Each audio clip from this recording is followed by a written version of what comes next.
नमस्कार दोस्तों, आपका स्वागत है एक और चार्ट के चर्चा के एपिसोड में, जहां पर हम डिस्कस करेंगे किस तरीके से मार्केट में सेंटीमेंट बने हुए थे और आगे वाले वीक में मार्केट किस तरीके से परफॉर्म कर सकता है। उसके अगले सेक्शन में कुछ स्टॉक्स डिस्कस करेंगे जिसमें कि कुछ ब्रेकआउट आया है और आप उसमें किस तरीके से ट्रेड कर सकते हैं। सेकंड, एट द लास्ट एक क्वेश्चन बार बार हमारे सब्सक्राइबर के थ्रू आता है कि टारगेट अचीव होने के बाद भी स्टॉक हम बेच देते हैं, उसके बाद भी ऊपर चला जाता है, तो उसके हिसाब से हम प्रॉफिट को कैसे राइड कर सकते हैं। तो वीडियो के अंत तक बने रहिए और सब चीज़ें हम डिस्कस करते हैं। चलिए देर ना करते हुए सीधा चलते हैं अपने चार्ट्स पर। तो दोस्तों स्टार्ट करते हैं मंथली टाइम फ्रेम से निफ्टी के चार्ट पर। तो मंथली टाइम फ्रेम पर अगर हम देखें दोस्तों, यहाँ पर अभी भी अगर आप देखें तो ये मेरा दिसंबर का चार्ट था, फिर एक डोजी कैंडल बनी और अभी भी इसने ना तो इसके हाई को क्रॉस किया है ना ही इसके लो को क्रॉस किया है और मार्केट इसी रेंज में फंसी हुई है। तो निफ्टी में अगर इन टर्म्स ऑफ आरएसआई में देखूं तो मार्केट कंफर्टेबली अभी भी 60 के ऊपर है। सीधा चलते हैं वीकली चार्ट पर। वीकली चार्ट पर भी अगर आप देखें तो उसी रेंज में बनी हुई है मार्केट। इस वीक में मार्केट ने थोड़ा ऊपर देने की कोशिश की है, लेकिन अभी भी वो जो उसका हाई लेवल था 22,125 और दूसरा जो हाई उसने लगाने की कोशिश की थी 22,126, जो कि दोनों आसपास हैं, और अभी ने मार्केट ने लास्ट वीक 22,000 के आसपास से क्लोज दिया है। जब तक वो 22,130 के लेवल को क्रॉस नहीं करता है, जब तक मार्केट में अपसाइड के रुझान नहीं हो सकते हैं। हो सकता है कि मार्केट यहाँ से रेजिस्टेंस को लेकर नीचे की साइड आ जाए और थोड़ा साइडवेज रहने की कोशिश करे, और नीचे की साइड में एक लेवल जो हमारा 22,100 के आसपास बना हुआ था वो अभी भी बरकरार है। तो इस रेंज को तोड़ने के लिए मार्केट में, जो कि हमने लास्ट वीक भी बताया था, कि मार्केट को या तो ऊपर जाना पड़ेगा उस लेवल के या उसके नीचे आना पड़ेगा। अब चलते हैं हम डेली चार्ट्स पर, जहां पर एक पैटर्न हमने ड्रॉ किया है। अगर आप देखें मार्केट ने इस वीक हाई लगाने की कोशिश की, उससे पहले 2 फरवरी वाले वीक में हाई लगाने की कोशिश की थी और उससे पहले 15 जनवरी वाले वीक में। तो यहाँ पर अगर आप देखें एक छोटा सा कप एंड हैंडल का पैटर्न बनता हुआ नज़र आ रहा है, और अगर मैं इसके हैंडल के पैटर्न को देखूं तो वही हमारा 12,130 के आसपास एक अपर का लेवल है और 21,500 का एक बीच का लेवल है, और उसके बाद जो है 21,100 का लेवल है, जो कि मार्केट को कंट्रोल करना पड़ेगा। अगर मैं आरएसआई की बात करूं तो मार्केट ने कंफर्टेबली आरएसआई को 60 से जस्ट क्रॉस किया है। अगर वो अपने राइट को इसमें कंटिन्यू करता है तो वो ऊपर की तरफ जा सकता है और मार्केट जो है अपने चाल को कंटिन्यू कर सकती है। तो दोस्तों ये थी हमारी एक निफ्टी की एनालिसिस। आइए अब चलते हैं हम बैंक निफ्टी को देखते हैं कि किस तरीके से वो बिहेव कर रहा है। तो यहाँ पर भी दोस्तों मार्केट एक रेंज में ही फंसा हुआ है, जो कि अपर रेंज जो है उसकी अगर आप देखें तो 48,600 और लोअर रेंज जो है 44,400 की बनी हुई है। तो पिछले मंथ दिसंबर में उसने वो पूरा अपसाइड लिया, जनवरी में उसने उसी रेंज में काम किया, और अभी इसने नीचे आने की कोशिश की लेकिन नीचे नहीं आ पाया इस महीने, और ना ही उसमें ऊपर की साइड जा पाया, और बहुत ही स्मॉल बॉडी कैंडल अभी मंथली लेवल पर बनी हुई है दोस्तों। आइए अब देखते हैं हम वीकली चार्ट। तो वीकली चार्ट में आप देखें तो ये जो उसने HDFC के लेवल पे फॉल किया था, उसके बाद देखिए आप कंटिन्यूसली मार्केट एक छोटी सी रेंज में फंस गई है, जहाँ पर लोअर लेवल जो कि हमने पिछले लेवल में भी डिस्कस किए हैं 44,400 का है, और हाईएस्ट लेवल जो है 46,900 का, और उसके बाद 48,000 का एक लेवल मार्केट में नज़र आता है। तो डेली पर अगर आप देखें तो उसमें एक रेंज ब्रेकआउट बन सकता है। देखिए एक लेवल ये है, एक लेवल ये है और एक लेवल ये है, और इसमें हम लो स्विंग को जोड़ें तो एक लेवल ये है। तो मार्केट में हो सकता है कि यहाँ से इस लेवल को ब्रेक करे तो सेकंड हाईएस्ट लेवल उसके पास 48,300 का आ जाएगा, और अभी आरएसआई डेली के हिसाब से यहाँ पर मिड साइडवेज नज़र आता है, साइडवेज नज़र आता है हमें, क्योंकि वो अभी 60 को क्रॉस नहीं कर पा रहा है। हो सकता है कि यहाँ पर थोड़ा साइडवेज रहे, या हो सकता है कि यहाँ पे वॉल्यूम बढ़े और वो आगे ले जाए। तो दोस्तों ये थी हमारी एक बैंक निफ्टी की एनालिसिस। आइए अब चलते हैं, देखते हैं कि कौन कौन से स्टॉक यहाँ पर ब्रेकआउट करने वाले हैं। तो यहाँ पर दोस्तों हमारा ऑटो सेक्टर अभी बहुत ही बूम पर है, जिसमें कि आपने देखा कि यहाँ पर एक ब्रेकआउट जो है स्मॉल इजूजू में होता हुआ नज़र आ रहा है, जो कि 9 साल पुराना एक पैटर्न है। ये देखिए यहाँ पे दोस्तों, यहाँ पे 2015 में उसने यहाँ पर एक हाई लगाने की कोशिश की थी यहाँ पर, जो कि 1625 का लेवल लगाया था। फिर यहाँ पर उसने ट्राई किया और इस मंथली चार्ट पर अभी उसने लास्ट नवंबर में भी ट्राई किया था, और उसके बाद नवंबर के बाद ट्राई करने के बाद वो थोड़ा साइडवेज रहा, और यहाँ पर उसने 1 फरवरी में अच्छा ब्रेकआउट दिखाया, और ब्रेकआउट दिखाने के बाद अभी कैंडल हमारी ऊपर क्लोज़ हो रही है। तो अभी ये महीने ख़त्म होने में हमारे पास 1 वीक बाकी है। तो हम इसके जैसे ये महीना क्लोज़ होगा तो हम इसके हाई के ऊपर अपनी एक पोजीशन बना सकते हैं दोस्तों। और इसके लो को नीचे अगर मार्केट जाता है, जो कि आपका 1372 या 1350 का लेवल है, उसके नीचे ये जो है इनवैलिड हो जाएगा मेरा ब्रेकआउट। अगर अब हम इसमें रेंज कैलकुलेशन करके देखें दोस्तों, तो इसमें रेंज कैलकुलेशन आती है, इसका स्विंग लो है। यहाँ से हम अगर देखें तो इसके टारगेट जो नज़र आते हैं, और इसको हम रेप्लिकेट करके अगर ऊपर प्लेस कर दें दोस्तों, तो हमें यहाँ के टारगेट भी नज़र आ जाएंगे इस ब्रेकआउट के। तो दोस्तों ये था हमारा पहला स्टॉक, जिसमें कि 9 साल बाद एक ब्रेकआउट आ रहा है। और यहाँ पर अगर आप देखें टारगेट काफ़ी अच्छे हैं। यहाँ पे रिस्क अगर आप देखेंगे तो रिस्क केवल इसमें अभी भी आप देखें तो 10 से 20% का है, क्योंकि ये कैंडल काफ़ी बड़ी बनी है। और उसके हिसाब से अगर आप रेशो देखें तो यहाँ से 1:4 का एक से ज़्यादा का एक अच्छा नज़र आता है। तो दोस्तों इसमें इस ब्रेकआउट को आप जानते हैं किस तरीके से ट्रेड किया जाता है। जैसे ये हमारी नेकलाइन है, इसके ऊपर 4% ले सकते हैं, और दूसरी तरफ से इसकी नेकलाइन के नीचे 4% पे आप एक अपना स्टॉप लॉस रख सकते हैं। और दूसरे तरीके से अगर आप पूरा राइड नहीं करना चाहते प्रॉफिट को, तो आप पहला प्रॉफिट 10% पे कर सकते हैं, जिसमें कि 1/3 क्वांटिटी, फिर सेकंड क्वांटिटी 1/3 आप 20% पे एग्जिट कर सकते हैं, और उसके बाद जो है थर्ड पे आप पूरी क्वांटिटी को एग्जिट कर सकते हैं, यानी कि 30% पे। तो ये था दोस्तों एक स्टॉक जो कि ऑटो सेक्टर से है, और ऑटो सेक्टर ऑलरेडी यहाँ पर बुलिश है। अब आते हैं गुजरात पीपा पाव। ये भी अगर आप देखें तो 2015 के बाद एक ब्रेकआउट देता हुआ नज़र आ रहा है। यहाँ पर अगर आप थोड़ा सा नज़र घुमाएं तो यहाँ पर ये देखिए, ये जो वॉल्यूम है ये भी काफ़ी सपोर्ट कर रहा है। यहाँ पर धीरे धीरे बिल्डअप होता हुआ वॉल्यूम, और ये कैंडल जो है मात्र 12% की। यहाँ पर भी आप सेम तरीके से अपनी पोजीशन को बना सकते हैं। और यहाँ पर भी अगर हम टारगेट कैलकुलेट करें दोस्तों, तो यहाँ पे देखिए आप, यहाँ पर ये हमने ऊपर डाल दिया, और यहाँ पे भी सेम तरीके से आप इसको ऊपर प्लेस कर दीजिए।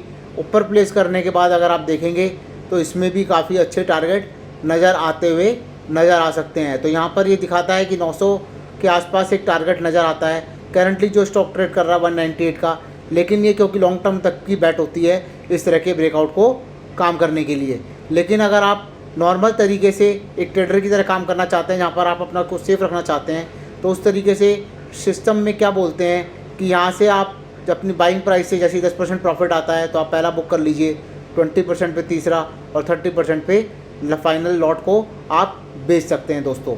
तो ये था हमारा सेकंड स्टॉक, जहाँ पर कि एक ब्रेकआउट आ रहा है, और ये जो स्टॉक है 168 के आसपास अगर नीचे जाता है तो ये ब्रेकआउट मेरा इनवैलिडेट हो जाएगा, यानी कि ये ट्रेड ब्रेकआउट काम नहीं करेगा और ब्रेकआउट फेल हो जाएगा दोस्तों। तो इस तरीके से हम यहाँ पर अपनी पोजीशन को बना सकते हैं दोस्तों। तो यहाँ पे ट्रेड प्लान यही रह सकता है। तीसरा स्टॉक जो कि बहुत ही छोटे टर्म का एक ब्रेकआउट दे रहा है, यानी कि 6 साल का, यहाँ पर उसने ब्रेकआउट दिया दोस्तों, और यहाँ पर वो रीटेस्ट कर रहा है। रीटेस्ट जब ब्रेकआउट होता है तो बहुत ही अच्छा होता है दोस्तों। और यहाँ पे देखिए, यहाँ पर रीटेस्ट के अंदर भी वॉल्यूम बहुत ही अच्छे हैं दोस्तों। ये देखिए आप यहाँ पर, तो यहाँ पर भी आप देख सकते हैं इसके हाई के ऊपर आप अपना ट्रेड बना सकते हैं, और इसके लो के नीचे आप अपना स्टॉप लॉस रख सकते हैं दोस्तों। और इसमें भी सेम टारगेट, पहला टारगेट आपका ये वाला ऑल टाइम हाई होगा, और जहाँ पे उसने अभी थोड़े दिन पहले भी रजिस्ट किया था। और उसके बाद जो है आप इसमें अपने प्रॉफिट को धीरे धीरे किसी भी रूल से, जो कि हमने 2 तरीके बताए हैं, उसके हिसाब से आप राइड कर सकते हैं। तीसरा स्टॉक है दोस्तों बैंकिंग सेक्टर से, पीएसयू बैंक से, जहाँ पर कि 2017 से 7 साल का एक ब्रेकआउट नज़र होता हुआ नज़र आ रहा है। यहाँ पे एक ब्रेकआउट हुआ था जनवरी में और अभी एक डोजी कैंडल बनते हुए, अगर डोजी कैंडल को क्रॉस करता है और यहाँ पे नीचे की तरफ आता है तो यहाँ पर एक पोजीशन बना सकते हैं, जिसमें फर्स्ट टारगेट हमारा, इसका पहला रेजिस्टेंस जो कि 180 के आसपास है, दूसरा रेजिस्टेंस 226 के आसपास है और फाइनली ऑल टाइम हाई 300 के आसपास है दोस्तों। तो ये यहाँ पर भी देखिए, यहाँ पर भी वॉल्यूम एक्शन बहुत ही बढ़िया है दोस्तों। ये देखिए आप, तो वॉल्यूम एक्शन आप यहाँ पे देखिए बहुत ही बढ़िया। और इसी तरीके से हम ब्रेकआउट स्टॉक लेके आते हैं जो कि बहुत ही स्ट्रॉन्ग हैं यहाँ पर अभी मार्केट में। चौथा हमारा जो 5वां स्टॉक है इस वीक का, वो है नेटको फार्मा, यानी कि फार्मा सेक्टर से।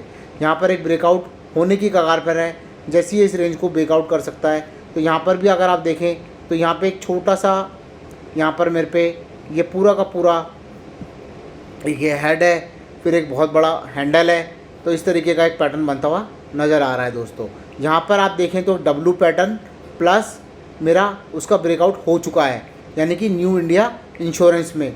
ये ब्रेकआउट भी अगर आप देखें तो 2017 का, यानी कि 7 साल बाद एक और ब्रेकआउट होता हुआ नज़र आ रहा है। और अभी इसमें वॉल्यूम भी काफ़ी बिल्ट हो रहे हैं दोस्तों।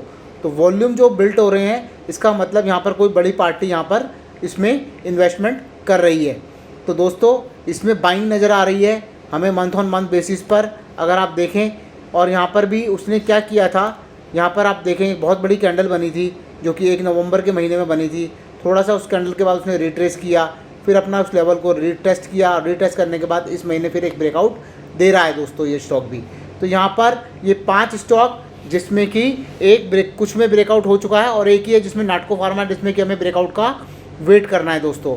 तो ये थे हमारे कुछ ब्रेकआउट स्टॉक। अब हम आते हैं कि किस तरीके से हम अपने प्रॉफिट को राइड कर सकते हैं। मान लीजिए यहाँ पर हमने एक टारगेट दिया कि पहला टारगेट ये, दूसरा टारगेट ये, जैसे कि हम बात करते हैं या हम रेंज कैलकुलेशन के हिसाब से एक टारगेट को कैलकुलेट करते हैं। लेकिन हो सकता है कि स्टॉक रेंज कैलकुलेशन के बाद भी मेरा आगे चलता रहे। तो आपको किस तरीके से प्रॉफिट बुक करना होता है वो भी आज हम देख लेते हैं दोस्तों। तो आइए हम एक स्टॉक पे चलते हैं जो कि हमने बहुत पहले सजेस्ट किया था दोस्तों, यानी कि एनसीसी।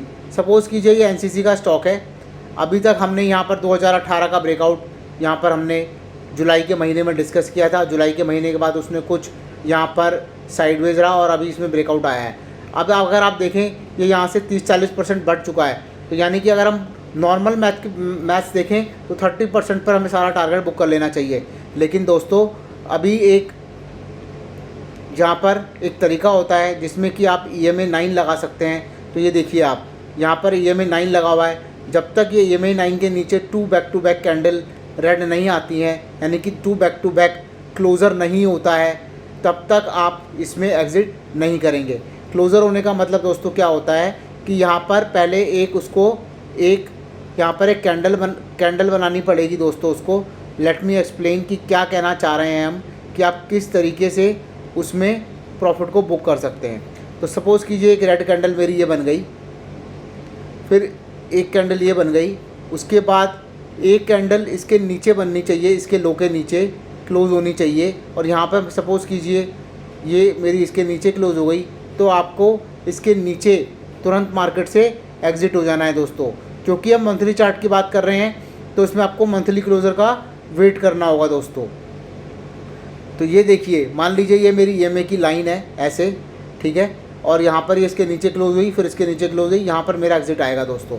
तो अभी आप देखें तो एनसीसी में कोई भी सिग्नल EMA 9 के हिसाब से नहीं आया है, डिस्पाइट कि इसमें हम अभी भी 30% का प्रॉफिट ऑलरेडी अचीव कर चुके हैं। क्योंकि ये जो स्टॉक हमने लिया था दोस्तों, वो लिया था हमने 147 पर, 147 पर, और 147 पर अगर हम 30% ऐड करें तो आप लगा सकते हैं दोस्तों 147 पर अगर हम 30% को ऐड करें तो दोस्तों ये 44 रुपये आता है, और इसमें हम 147 को प्लस कर दें तो ये 191 आता है। और स्टॉक ऑलरेडी 225 पर यहाँ पर ट्रेड कर रहा है, और अभी भी हमें यहाँ पर एग्ज़िट नज़र नहीं आ रहा है। सिमिलरली अगर आप दोस्तों इसको देखें ये हमने 129 पे लिया था। और उसके बाद अभी EMA 9 जो है ये देखें आप, अगर मैं इसमें से फिबोनाची हटा देता हूँ, इसमें भी अगर आप EMA 9 को देखें तो 186 पे आ चुका है। 128 का अगर हम 128 का अगर हम यहाँ पर 128 का दोस्तों यहाँ पर हम अगर 30% लगाएं तो ये आता है प्लस 128 जो कि 166 रुपये आता है। और अभी अगर आप स्टॉक को देखें तो 166 रुपये से काफ़ी ऊपर वो ट्रेड कर रहा है। सिमिलरली अगर आप देखें तो यहाँ पर एक ब्रेकआउट और ट्रेड हमने सजेस्ट किया था, यानी कि डिस्कस किया था अपनी वीडियोस में। हम रिकमेंडेशन तो देते नहीं है, टेक्निकली डिस्कस किया था और वही नॉलेज हम आपको दे रहे हैं यहाँ पर। तो यहाँ पे देखिए उसने EMA 9 के नीचे कभी भी क्लोज़र नहीं दिया है और इस बार भी नहीं दिया है। तो ये जो डिस्कस किया था ये भी हमने जुलाई के महीने में डिस्कस किया था। इसी तरीके से अगर आप इसको देखें ये भी हमने एक जुलाई के महीने में डिस्कस किया था और ये EMA 9 के साथ अभी भी आप इसको ट्रेल कर सकते हैं दोस्तों। तो जैसे ही जैसे आपका प्रॉफिट बढ़ता जाता है आप उसको EMA 9 के साथ ट्रेल कीजिए। ये सारे वो स्टॉक हैं जो कि हमने किसी ना किसी महीने में आपके साथ डिस्कस किए और उसमें आप देखिए किसी तरीके से भी EMA 9 के नीचे आप अपने प्रॉफिट को ट्रेल कर सकते हैं और एक बड़ा पैसा बना सकते हैं। तो वन सजेशन है इसकी, पहले आप मान लीजिए आपने 100 की क्वांटिटी ली है तो इसमें मेथड आप क्या रख सकते हैं कि 50% स्टॉक आप रूल के बेस पे एग्जिट कर दें और 50% इसके साथ छोड़ दें।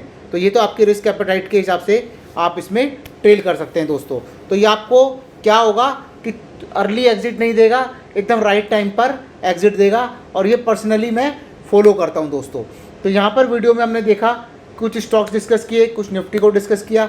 जो हम स्टॉक डिस्कस करते हैं वो केवल एजुकेशन पर्सपेक्टिव से डिस्कस करते हैं और उसमें भी अगर आपको कोई पोजीशन बनानी है तो कृपया अपनी फाइनेंशियल एडवाइज़र की सलाह ज़रूर लीजिए और उसके हिसाब से ही अपने पोर्टफोलियो में इन स्टॉक्स को ऐड या सेल कीजिए। हम यहाँ पर कोई रिकमेंडेशन नहीं देते हैं दोस्तों। और हमने देखा कि कब हम राइट टाइम पर स्टॉक को किस तरीके से एग्जिट कर सकते हैं दोस्तों।